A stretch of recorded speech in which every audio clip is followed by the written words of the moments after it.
Hey, welcome everybody to Love and Purity Podcast. Aaron Hood here. I'm excited to be with you. We're going to be in Miketz this week. Thanks, guys, for being with us. Aaron Hood here. Amazing portion. Hanukkah is in full swing. I got a lot going on here. We're getting ready for a Hanukkah event, and I'm excited to be with you this Friday. And so Miketz is the name of our Torah portion. Genesis 41:1. Then it came to pass at the end of 2 full years that Pharaoh had a dream, and behold, he stood by the river. And so the word Miketz comes from the end of 2 full years.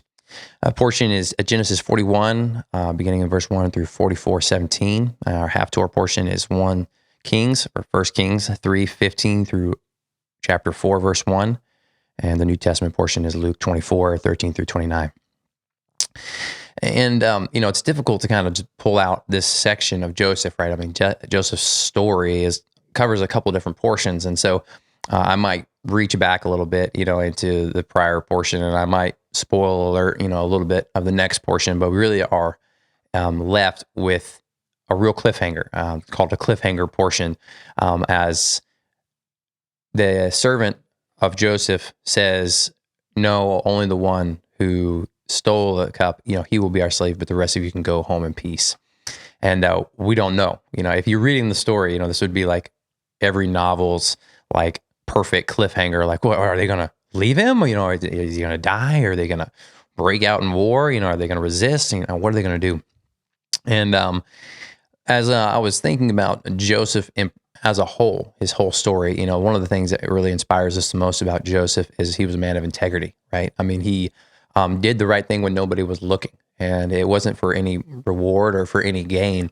As a matter of fact, we got Joseph being called up out of prison, called by the Pharaoh, and Pharaoh says, I've heard that you know how to interpret dreams.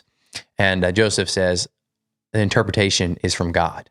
He didn't try to say it's in me, or he could have been like, oh yes, I've been interpreting dreams for years, to paint himself in a better light, anything to keep him going back to the dungeon, right?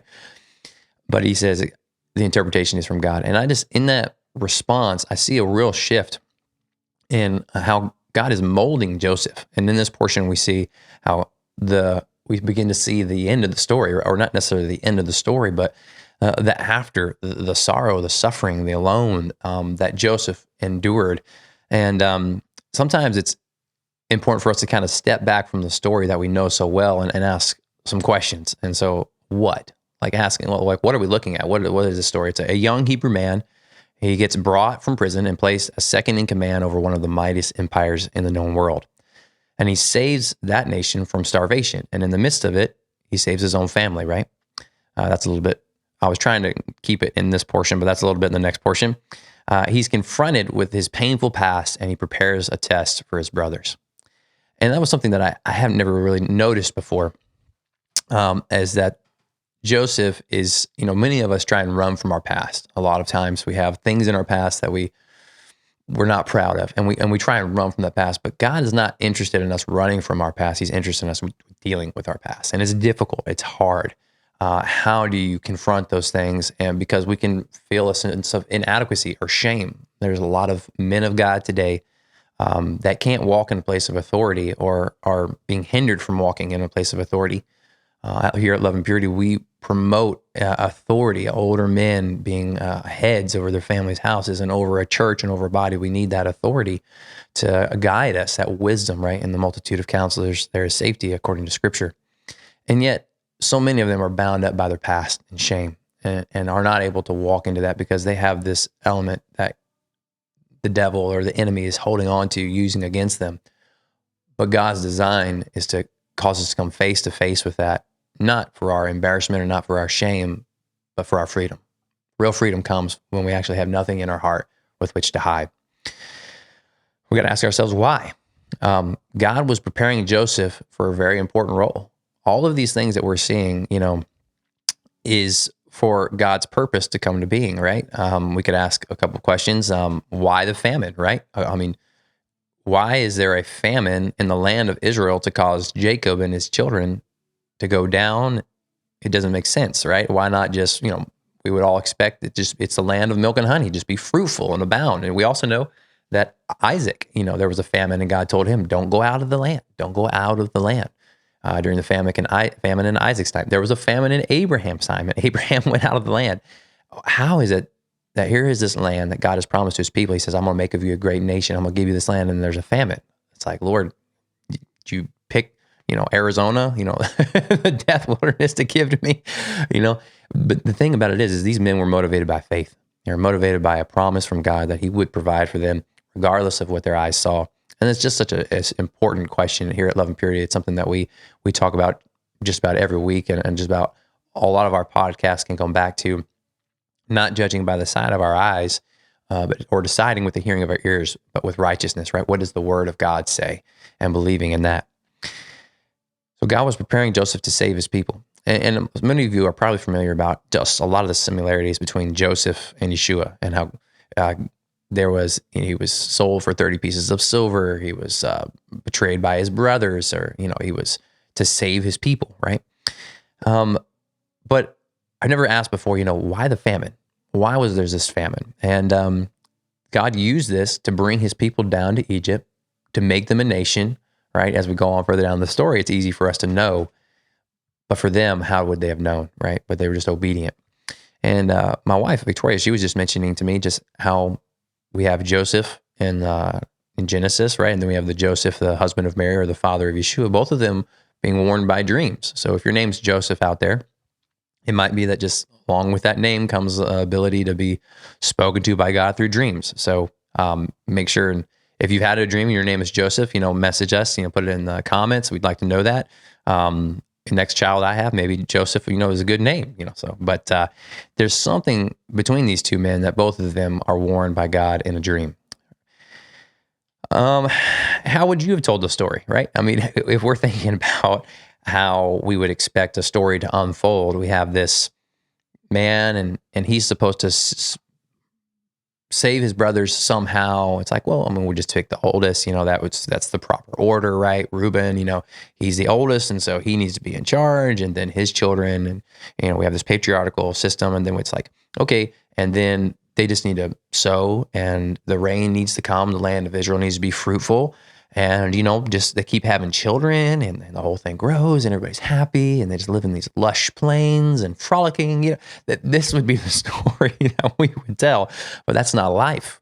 That's not life. That's not what we've experienced, and that's not what we've known. There's challenges in our life. And so God, and I think that makes the Bible relevant. That's why that doesn't make the Bible relevant, but that's how we relate to it. It's such a strong thing that we can see in these men's lives, what God is doing in their life, and how they had faults, there was challenges. And so the integrity is the issue that I want to focus on here in Joseph, and that Joseph did the right thing. And how did he even know what was the right thing, except that he was taught? He was able to be taught by his father. And God sets the stage for Joseph to operate according to his gift, right? Here Joseph is prior, as a teenager, he's already operating in dreams. He's operating in this aspect and in this gift of the Spirit, right? Proverbs 18:16 says, a man's gift makes room for him and brings him before great men.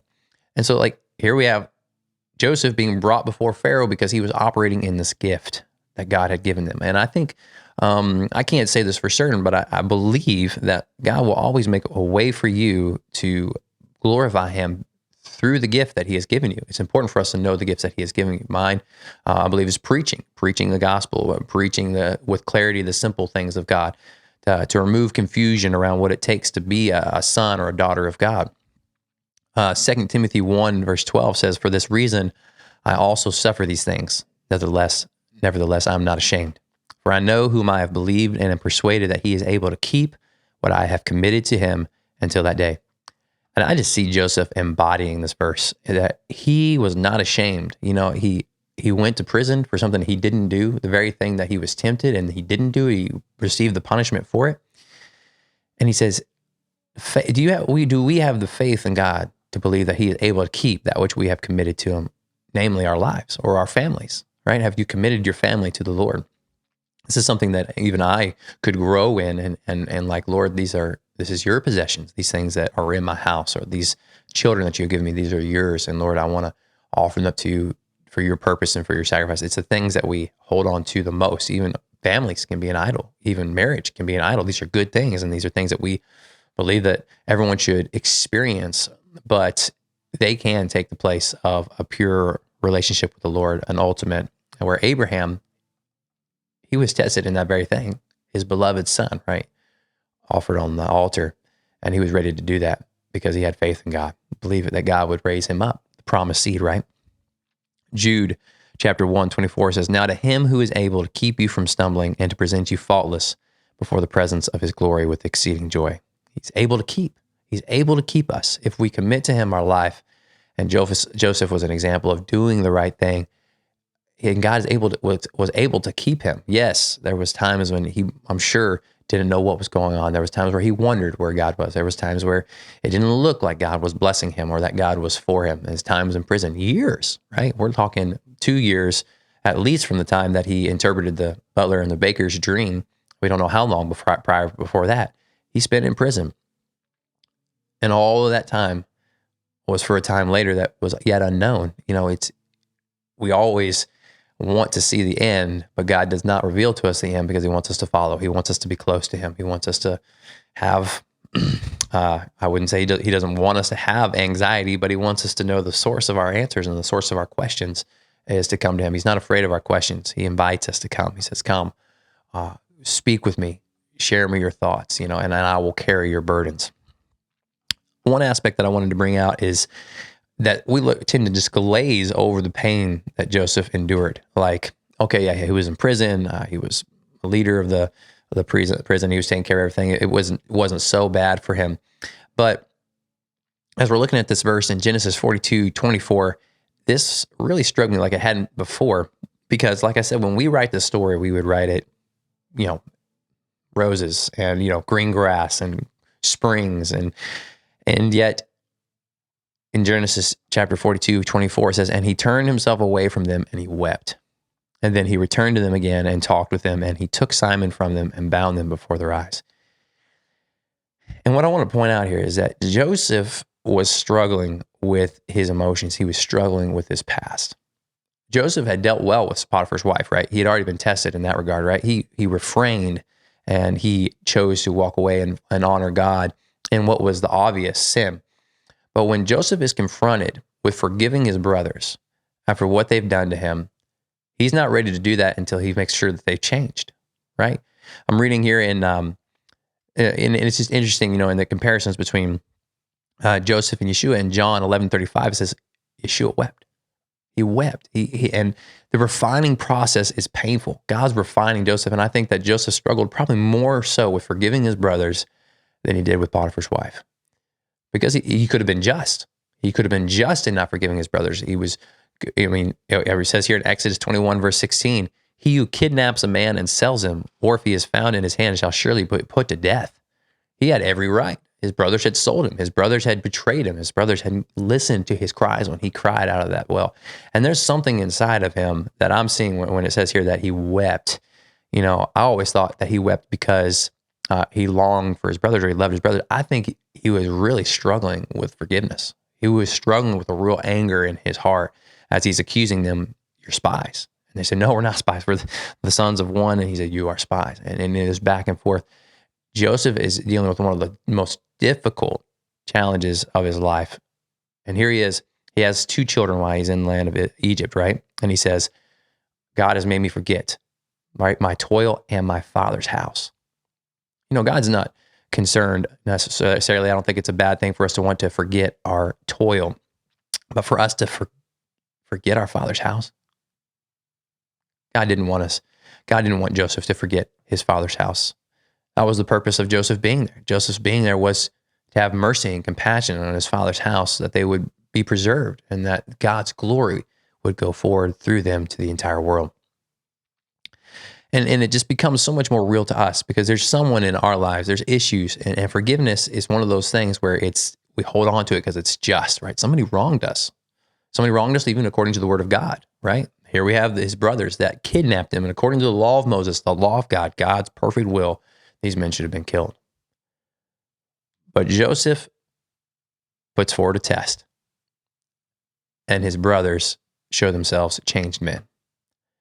And because of that, Joseph's ready to show mercy. And it's the same thing with God. We deserve death. We deserve to be punished by a righteous God, but God's looking to see, he's testing us to see if our hearts are changed. And if our hearts are changed, he's ready to give us mercy. Joseph is able to swallow all his pain and turmoil for the good of a nation and a kingdom.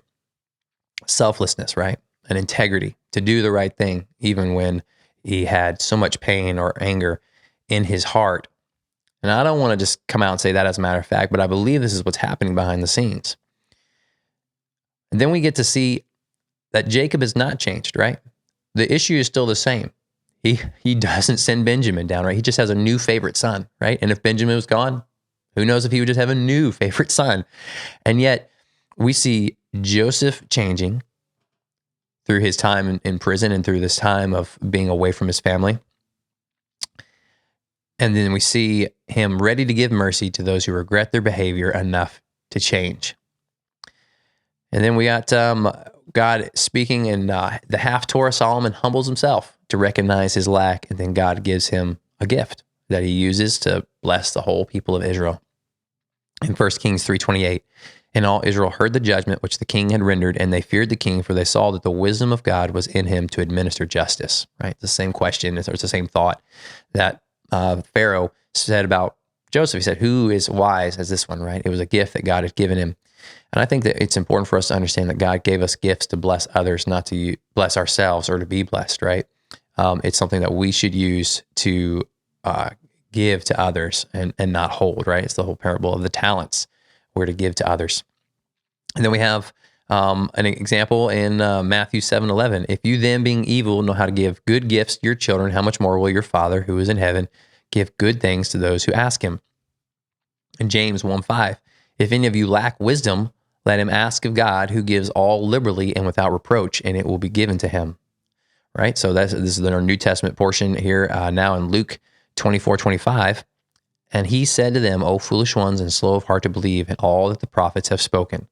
Ought not the Christ to have suffered these things and to enter into his glory? And I think a deep part of wisdom, and I'm tying these things together here, wisdom and suffering is to know that it's for a purpose, right? Yeshua himself was perfected through sufferings.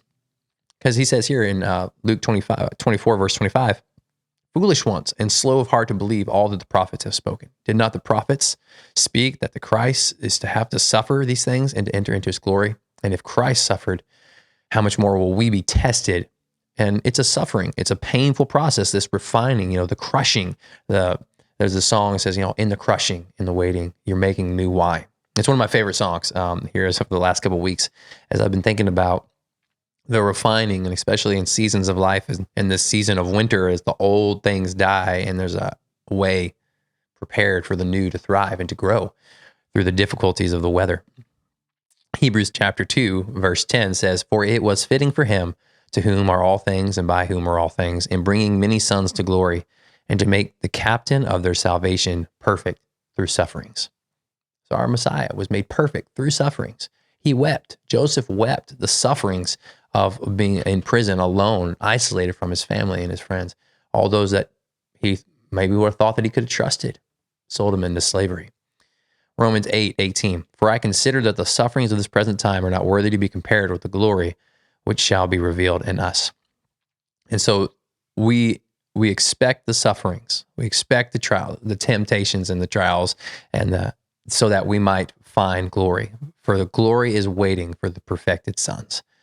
And so I want to encourage you out there, exhort one another daily is what the scripture says. I want to exhort you today to look through your sufferings, look past your sufferings, look past the moment, and see that at the end, the glory that is awaiting you in the presence of God. God bless you all. This is Aaron Hood calling disciples to a lifestyle of love and purity and joyful expectation for the coming King. For salvation ready to be revealed in the last time. I really love this. Thanks, guys.